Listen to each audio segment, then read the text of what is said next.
In the quest to assure people I was never going to make them dance and point on TikTok and Instagram as a marketing coach, I did something terrible. And I know I'm not alone. I've seen so many other marketers and coaches do the same thing.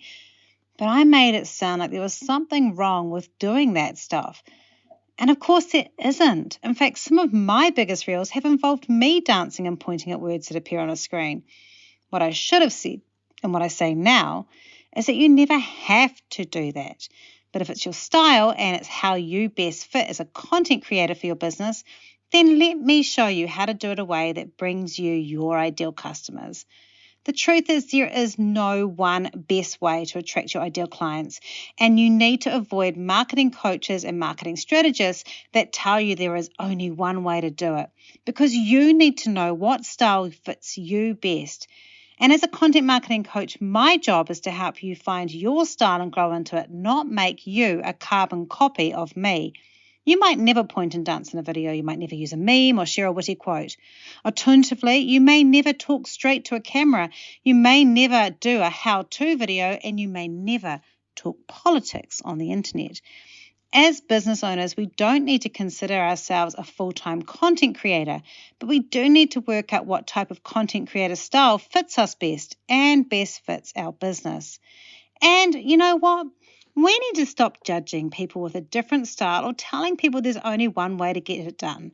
In my content marketing program, we have every type of content creator working on their business, and I refuse to make them fit into a technique or type that doesn't fit them best. So in this episode, I'm going to walk through how to help you show up authentically in your own way. We're going to cover the 9 different types of content types that you can create, and talk about the 5 main types of content creators that you can be as a small business owner, so that you can work out what sort of content you want to make. Here's an episode that's going to liberate you from the shoulds of content creation and find out where you best sit instead. Welcome to Map It Marketing. Welcome. This is Map It Marketing, and I am your host, Rachel Klaver. I love helping small business owners become more confident and more capable with their marketing. So this podcast is all here to help you do just that. It's me and the help of some great guests helping you learn new skills, new strategies and ideas. Let's jump in and get started. Hi, and welcome to episode 80 of Map It Marketing. I'm your host, Rachel Klaver, and it's a really lovely pleasure to come and talk to you, especially when I'm eating a little bit of humble pie about the way I have treated people in the past around this topic and how I do it now and what's changed for me. First of all, I want to thank you for tuning in this week. If this is your first podcast with me, there are quite a few other ones that you could pick out that's in a similar flavor. There's a few on TikTok, ones on how to write content, ones that are around storytelling that also would fit for this topic as well. So have a look. We've done 80 episodes, so there's a whole bunch of ones in there for you to have a look. And if you're a regular listener, thank you. Thank you for listening. I always really appreciate the love that you give me by giving me feedback and telling me, what's going on and what you'd like to know. I really appreciate all of you when you do that. So I want to say thank you so much. It keeps me going. Obviously, podcast is a big part of our week, and I always want to make sure that I'm feeding you and talking it through, which is really important. So, I want to just say thank you so much to that, for those of you that are, do give me that feedback. I'm just pulling up. I've got a couple of questions that I want to talk about through. So we're going to talk about some of those ones because I asked some people in my Map It group, which you can be part of, the Map It Marketing Facebook group. Come and be part of that. You can ask questions, and I've got some homework for you this week. So I've also said if you come and share that homework in the group, I can give you some feedback on it as a coach for you for free. So come and do that. Right. So let's go through this.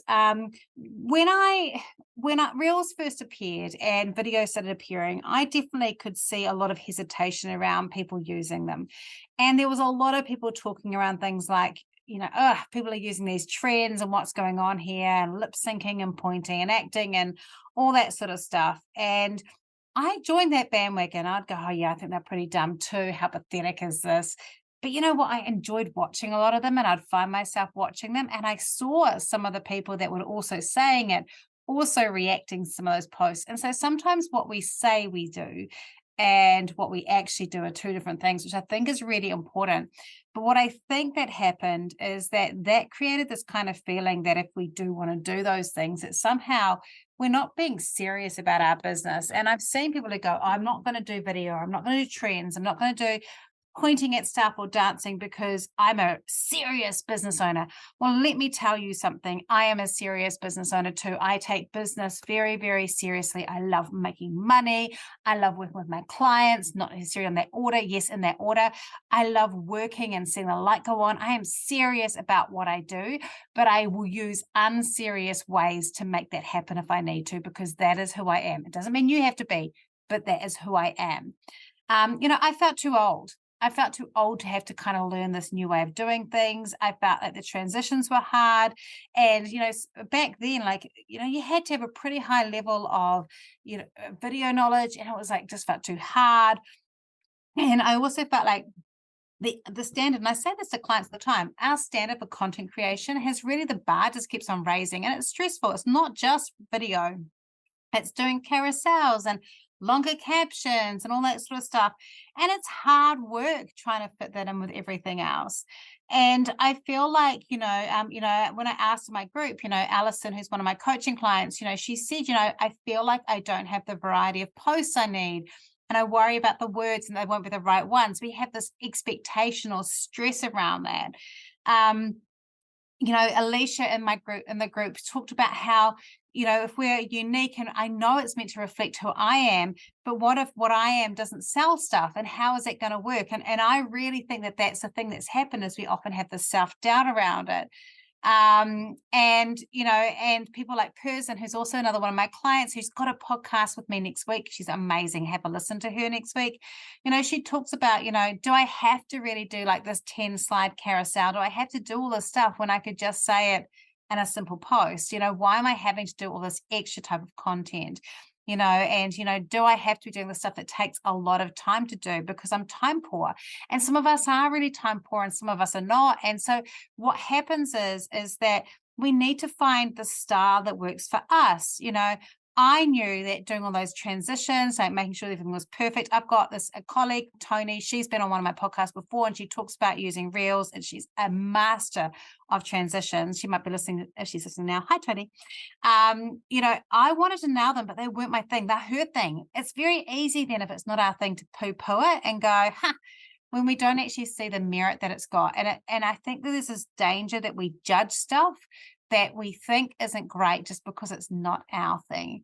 And I don't want to do that anymore. I know fancy reels and videos and posts aren't ready for me. I really struggled last year. I did a whole year with Instagram where I was like, I'm going to carousel posts and stuff like that. Look, I love them. I know they're powerful, but I'm stretched.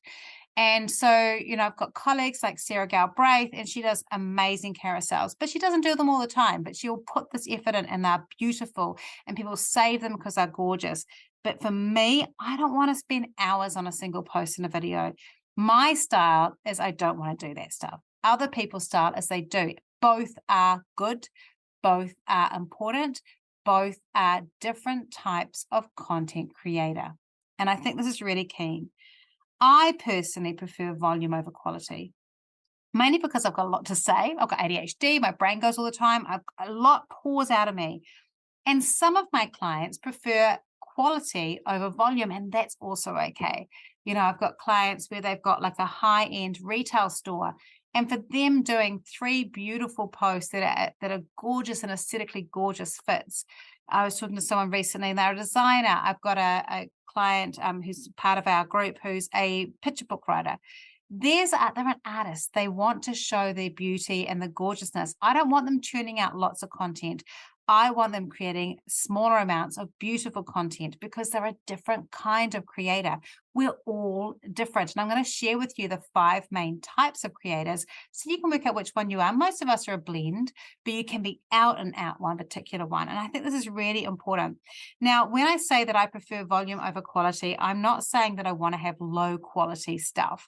I'm not saying I'm just going to turn up and say any rubbish. I see people do that. I follow someone on TikTok, and they always start with the same sentence with what they're eating for breakfast, and it's pretty much their video. And it's just not going to generate excitement for me or want people to interact. And no one really responds. No one comments because there's nothing in there that's exciting. So, I'm not saying that we want to have low quality. I also don't want you to do low volume, low quality, because that's not going to work. There's this thing where if we're going to do less, we need to make it more in depth. So there is this thing.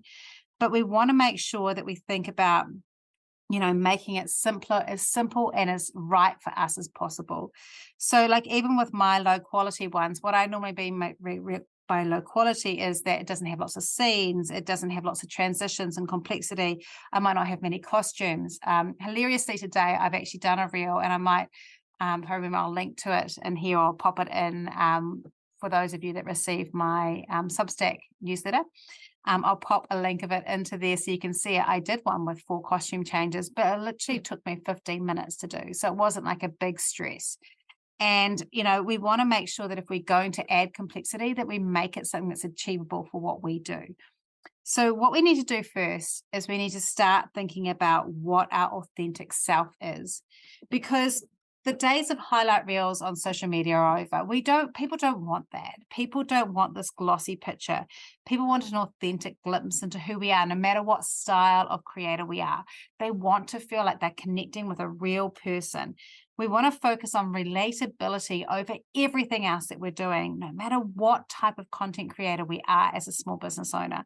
And we don't want to make the gimmicks bigger than us. Like I'm aware of this. I have a road cone costume, which some of you may have seen before, and it is a gimmick. It is a gimmick. And I can fall into making it a gimmick. And I've been really thinking about that over the last few months. And I'm actually going to use my my road cone costume to work on a particular area. I haven't decided yet. It'll either be around the algorithm and talking about how algorithms work, or I might do it around rules, like, internet content creation rules. I think it'll probably be the algorithm, because we'll see. So doing that, we don't want to make the gimmicks bigger than us. We want to see people that become invested in what we're doing, and we want them to be eager to be converted into customers. And to do that, we have to keep that authentic self, which I think is one of the things that people mention, when I asked a question around this. We want to make sure that we have that, it's what Alicia said, that we want to really show that authentic self. And that's, to me, is the most important part. It's just that our authentic self can be someone that does pointing, dancing, silliness, makes people laugh. That's me. I like doing edutainment. That might not be you, and that's your authentic self. And I should never judge you for that, and you should never judge me for mine, because we're just different. And I would hate it if someone watched me and went, that marketing coach is going to make me do that, so I won't work with them, because that's so wrong. I want you to be your best person, your best self. So when we're looking at that, the more relatable content that we have, the more people will connect with us. And as we create our content, we want to really consider hitting 3 core goals. The first one is what I'm doing going to improve my visibility to the people that I'm trying to target? Is this going to get me in front of the right people? Number 2, am I going to be remembered?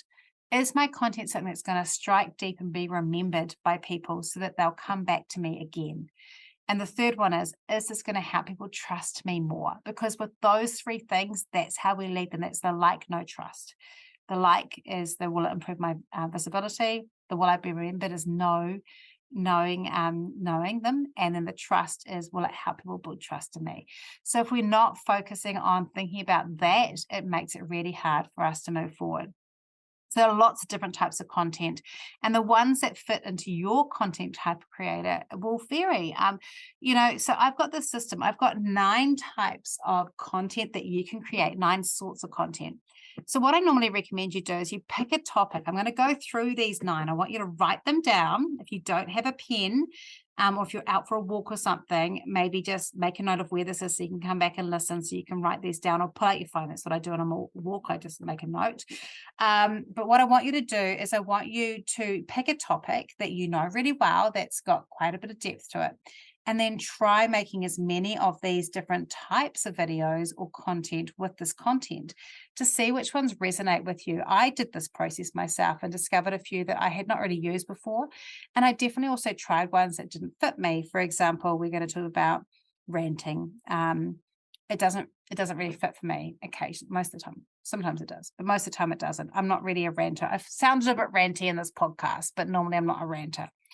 So we're going to go through them. So for example, I'm going to pick out, I might do something around benefits of storytelling. That could be my topic. And so then what I could do is I would share them in these particular 9 different ways. So the first one is personal journey, sharing your own personal struggles, anything around your lifestyle or the way that you have developed it or a transformation. So I think for me, in terms of personal journey, if I was doing storytelling, I would talk about how I used to be really fearful to share my stories because my words were so fast in my head that it took me a while to work out how to put them out. And that it wasn't until I started to find ways to tell that story in a more logical way that I felt more confident to do it. And this is what I learned from it. So that could be me telling a personal story that kind of walks me through that thing. So personal journey, you could do things around your lifestyle. So like what I eat in a day. Is quite a popular one if you're in that kind of health and fitness niche, or it could be a bit of vlogging, talking a little bit about being a mother or other things that kind of give that touch of that. And that can be that story that you're walking through there. So can you tell your topic using personal journey, your personal journey through learning about that? The second one is lessons learned. As in, like, I've been there content that helps deliver your learnings from big life lessons and experiences. For example, in terms of storytelling, I can tell a story about how I've used a story in the past and then how it's had an impact on myself and also the people that have listened to that story. So that's a lessons learned. Here's how I learned how the power of storytelling works in my own life. Or I could tell the story about the time I went to a movie and it was about a person who was a teacher and I was a trained teacher and how I burst into tears and I decided I had to go back to teaching from that movie. A lesson learned, talking about the power of storytelling. I'm then sharing a personal story and a lesson and showing what I learned from that. And then I learned from that the power that storytelling can have on helping us see something within us. So personal journey, lessons learned, these are different types of content. Straight up tips. I did one of these today about storytelling. I gave 3 tips of things that you can do when you're telling a story. So sharing tips and ideas that are timeless and shareable is a really great way to build authority. And it's a simple one. It's one of my favorites because tips are, for me, they're easy. They're not easy for everyone, but they're easy for me to do because I'm a particular type of content creator, which we'll get into soon. But tips like, if you want to develop stories, here's 3 things you need to know. You need to start with a time and place. You need to have an idea of where you're taking people, and you need to give us a feeling of what feeling. You have to know what feelings you want to have. I'm doing this a bit sloppy because I'm doing it off the cuff, but straight up tips. We've got personal journey. We've got lessons learned, that I've been their content, so I understand the journey you're on. And then we've got straight up tips. These are 3 different types of content we can do. The next one is your wise advice. We want to turn on that Yoda charm, and we want to give a complete and complex breakdown of a tricky topic. This is great for long-winded and detailed people. I am not this person, but it's about doing something. So for example, with storytelling, I might say, I want to tell you exactly how to break down a story. First, we need to think about mapping that story out, and we're going to walk through the key points you want to do. If you've got a moral that you want to know, we don't want you to be able to express it in the end of the story, so we've got to find ways to feed this through the story. So this might be me breaking down and giving wise advice, and it might be longer than 15 seconds, 30 seconds. It might even be longer than a minute. This might not be a reel. This could be a longer TikTok or a YouTube video or something else, but we want to have that complex breakdown of a particular topic that helps people understand how to do a particular thing. It's not a how-to, it's more advice from what you've learned. So we've got personal journey, lessons learned, straight up tips, wise advice. The next one, not mine, not one that I'm good at, ranting it out. Hold no punches. Hold nothing back and give it to us straight. Look, I do these occasionally, possibly just before my period every month. I might write a bunch of these and then do a bunch. I did one that recently I was like, stop hiding yourself. Like that is a rant for me. They're great to film in a car or somewhere where you're like, you know what, I've had it. I'm sitting in the car and I've had it and I need to tell you about this thing. So it's a real direct to camera focusing on something. So ranting it out for me would be like, I'm sick of people talking about storytelling is the be all and end all. Unless you have a reason why that story is there, you shouldn't be using it. So like I might do a rant about that. So choose a rant topic, like feeling something you feel passionate about, and give it a test. See if it's something that fits you. So we've got personal journey, lessons learned, straight up tips, wise advice, rant it out. And the next one is take us deep. Take us deep and give us a run through on how something works. Give us the step-by-step process of how it does. Now, this is different from wise advice. Wise advice is more about that kind of emotional, here's what I did, here I've been, how I found it. Taking us deep with a detailed run through is more about a tip and actually walking through how to do this. So it could be that I might have a story framework that's like a worksheet or something like that, and I might use it as a green screen and show how I would work through and create that. And that would be an effective way of doing this. You could use this if you've got a product that you want to sell or that a template or something you want to give away. You could have that in the back. I've got a TikTok planner. I might do that for this one particular. So these are like taking us deep and doing a detailed run through on how something works and explain it so people really understand how it benefits. Personal journey, lessons learned, straight up tips, wise advice, rant it out, take us deep, open up. Open up and let us know how you're feeling right now. Show us how you understand the struggles that your audience is facing.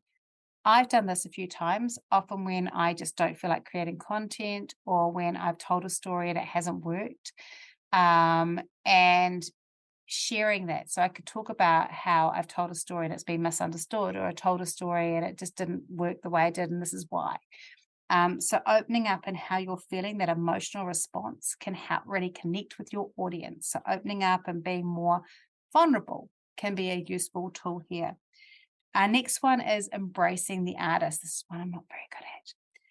Using beautiful, considered, and gorgeous things. I did try this actually, and it did actually quite well. I did one where I changed out of normal clothes into something that was all green, and I just did like little scenes around it. And then I did a voiceover talking about a journey of like being someone who wanted to stand out but was scared because of my culture and my generation, and how I just was blending in, and I'd lean against my green screen. If you're watching video now, you can see my green screen here. So I'm all in green, leaning against the green. So I'm like saying I just was trying to disappear into the background. And that's that artistic idea. It was very simple, but this could be something that's like a vlog, or using a green screen with like something in the back and the bit. It might be animation, clever filming, stop motion, and music. Now, those take a lot more energy. They take more time. I did one that was a parody song, which kind of fits into edutainment too. But actually, you know, acting it out and doing those sort of things, fitting that in here is really beautiful. And some people who feel like they can't do lots and lots of content, they might be needing to embrace the artist a bit and actually go, I'm going to go deep. I'm going to commit myself to 1 to 3 really good quality pieces a week, one of those things. But I'm going to commit to that, and I'm going to make a beautiful piece of content. And they get remembered because they're beautiful. You don't have to do heaps of volume all the time to be remembered. You don't have to always be out there all the time. But if you're going to do it infrequently, it has to be good.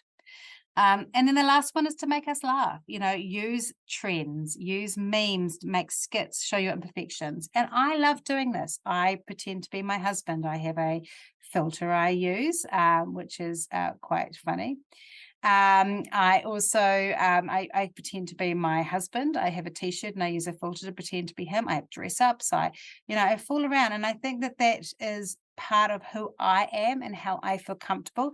That's not for everyone, but I encourage you just to test these out and see which one of these fit you best, which one of these is going to be the one that's fit for you, or the ones that fit for you, because they're all going to be different, and it's just working out what they are and how it fits you best, right? So as you give each one of a go, think about which ones come easier to you, which ones fit you most.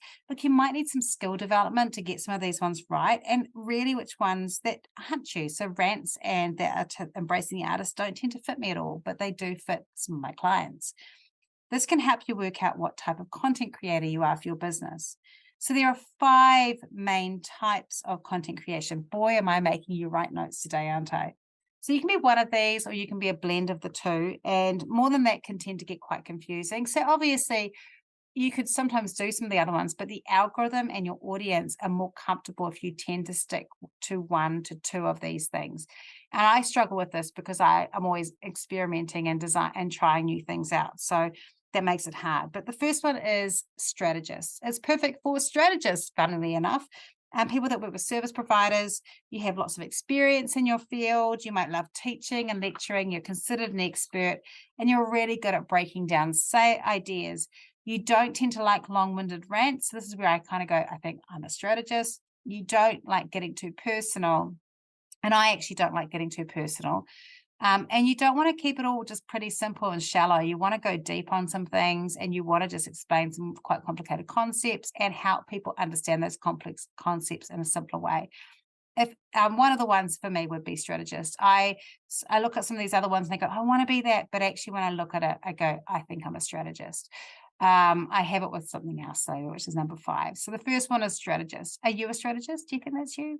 If it's not, that's cool. It doesn't have to be you. There are 5 of them, right?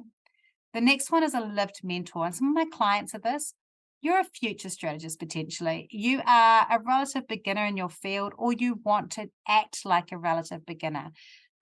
So you might be a really great cook, but you're teaching basic cooking recipes. You might be an excellent Pilates instructor, but you're going to focus on beginners. So you're focusing on people who are just a few steps behind you. You're not trying to teach them advanced techniques or things like that. You might be a relative beginner and you're bringing people along with you. You can often only be a few steps ahead, as I've said before, and it's kind of like a brother-sister relationship as opposed to being a big grown-up showing us and teaching us how to do things. You love teaching, and you probably wouldn't describe yourself as a consultant or an expert yet. You feel uncomfortable with that. And I think one of the things I really like about this is that we can still create content and not have to feel like we're a super expert. There is this push all the time for us to say, I'm an expert, but actually we don't have to. We just need to know 1 or 2 steps ahead of someone else to have someone follow us. Often when you're beginning, you don't want to have someone who's a super expert teaching you because they've forgotten the pain of learning right from scratch. And I think that's one of the things for me, like I teach TikTok. I'm not TikTok famous. I've got 2,000 something followers. I use it all the time. I know how to teach it to beginners. But if I was working with someone who had 100,000 followers, I probably wouldn't be the right fit for them. So you can have different areas and elements of your business where that can be a benefit. And I think that's what people often don't look at, is going, do I want someone who's like right at the top who might have forgotten all that learning stage I need to go? Or do I want someone who's kind of helping push me through at that stage? For me, as a content creator, the hardest thing for me used to be to teach until I worked it out was how to write blogs and captions, because I'd been doing it for so long. I was so fluent. When I was working with beginners, that made it really tricky. I had to go right back and rework how I would teach it. It was hard. So a lived mentor can have real benefits over an expert because they're often just developing that fluency themselves and they remember what it feels like. So you've got strategist and lived mentor. I wonder which one of those you might be, or if you're not those things. The third is the artist. I love you artists. Your work is beautiful. Your work is considered. Your output tends to be less than it is for all the other areas because it takes longer to do your work. You have experience in an artistic field and you have time to create beautiful videos and images, and you want to make it look beautiful. And if you're time poor or have low skills, this is probably not a fit for you. You probably already got some technical skills on board, or you need to go and get some. And I think these are the people that often poo-poo the pointing and dancing and things like that because they want beauty. And a lot of our reels and our videos and our content isn't going to be beautiful if we're going for the other areas. But an artist's work is going to be beautiful and it has a different depth. And if you are one of those, I'd love to work with you for a start. But if you're working with someone who is talking about lots of volume, you need to just ignore that. That's not right for you because you need to have measured content that's beautiful and meaningful. The next one is the motivator. So this is different to a strategist. And I sometimes think, is this maybe what I want to be? I don't know. And this is where I sometimes struggle too. I struggle with these things as well. you're often already successful in real life. So this might be someone who's a successful entrepreneur or been really successful in your business, and you've got lots of accomplishments, and now it's your job. You're the Oprah of your industry. You're helping people to be inspired. You've got a platform, you've already got an audience, and it's less strategy and more hype ups. Now, one of the things I want to say about this is you'll see that lived mentors, strategists, and motivator have a connection. The way I see it is lived mentors are those people just starting out. As you develop that, you then become a strategist. But there might be a stage where it switches from strategy to being a motivator because your audience is bigger and you change kind of where you are. So just where you are today isn't necessarily where you're going to be tomorrow. So an artist, for example, might start with creating a small amount of stuff that's really beautiful and then go, you know what? I love how-to videos. I actually want to teach people how to do that. And so I'm going to also become either a lived mentor or a strategist. Can you see how it kind of shifts and changes? But a motivator loves telling stories and is comfortable in who they are. And you're not such a fan of showing tips and tricks and how to. You just really want to motivate people to keep going and doing things. I feel like that's my role as a coach, but I also know that I love my coaching sessions where I'm teaching most, which means I'm more of a strategist. And then the last one is the edutainer. This is me along with the strategist. You want to teach in a different way and build a powerful brand. I want to dress up in a goat's costume. I've just bought a clown's costume. I want to do it because I want people to laugh and learn through fun. And that might be you too. I want people to have heaps of ideas of how to make things happen. Look, it can be tricky if you're crunched for time. And I definitely have weeks where if I haven't got a bit of a backlog, nothing happens because the energy to create as an edutainer is much more than if you're doing other work. And I find if I'm caught up in too many things, if I say yes to too many things, or I've got too much overdue, the creativity dries up. But if you love this, this can help and be really useful to help break through and be remembered. Remember visibility and being remembered? Skits, trends, and dramatic recreations can help with this. I did one, I'm going to put it in today, which is me using a Taylor Swift song. It's not you, it's me. Actually, anti-hero, but that's the thing. And to all the things that stop me creating content and through costume changes. So I'm going to share that with you. So that's our 5. We've got strategist, lived mentor, artist, motivator, and edutainer. Which one or 2 fits you best? Let me know in the Facebook group. Come and join that Facebook group and ask. And remember that just because I dress up as a road cone or as a goat or as a clown sometimes and I point at stuff, it doesn't mean you need to. Just because a strategist does it, a marketing strategist or a marketing coach does something doesn't mean you have to do it that way. You have to find your own way. You have to find what you're doing. I would love you to find how you create content best and work through it, because I want you to be the best content creator for your business. I don't want you to be a copy of me or any other marketing strategists out there. I don't want you to go, this is the only way to do it. We're not looking for viral videos as a small business owner. We're looking to connect with the right audience for us to sell what we sell. And we have to do that in the most authentic way for us as possible. And as Person said, what happens if I've got 5 hours a week? Well, let's first prioritize making sure our website's sorted and our emails are sorted. And if you only have a little bit of time, you have to look at the lowest energy things that you can do, which might be talking straight to camera as a lived mentor, a strategist, or a motivator. And even if you've got that edutainer in you or that artist in you, sometimes for a season, that's what you're going to focus on. But once it eases up, you can add those other elements in. I hope this has been helpful to you. And I do want to know what you identify as. Let me know. You can drop me a line. You can leave a message, a verbal message on rachelklaver.com/podcast. There's like a little place there you can send a recorded message and I can play it in a future podcast, or just be part of that Facebook group and ask. But I hope you have a good week. I've got a little outro coming, which just has a few other challenges to help you do this and to remind you to do it. But otherwise, have a wonderful week, and I will talk to you again next week. I'm all about taking action. And in this podcast, I've given you lots of things to take action. Here's what I'd like you to do this week. We listed 9 different content types. Look, if you know one is definitely not your thing, like mine is definitely not artist, I will let you miss out on 1 or 2, but I'd like to challenge you. Take a piece of content that you know really well, a tip or an idea or a how-to or a topic, and try and make all the different content types talking about that one thing over the next few weeks, and have a look. Which one sits right with you? What was easy to do? Which bits were tricky? What felt more like you? And then also look at those 5 different types of content creation and work out what blend fits you best. And I want to know too. I am intensely curious about this stuff. So come along to our Facebook Map It Marketing and tell me which one you did. I'll put a thread up, or you can just jump in and make a post and tell me. And I want to find out. Tell me. I want to know.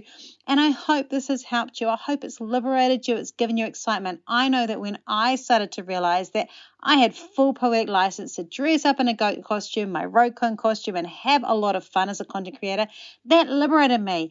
That same liberation may come from you being a motivator or a learned mentor or a strategist. Whatever you're fitting, it's going to fit who you are. And if it's an artist or any of those other ones, I want you to be liberated to be who you are, because that is the person that's going to attract your ideal clients.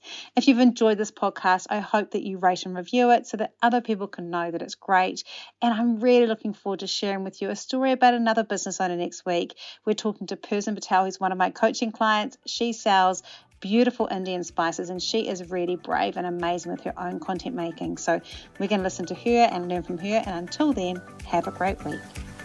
If you love what you heard today, be sure to hit subscribe. And if you loved this episode in particular, I'd love it if you shared it on social media. Remember to tag me in so I can say thank you. Have a great week, and we'll talk soon.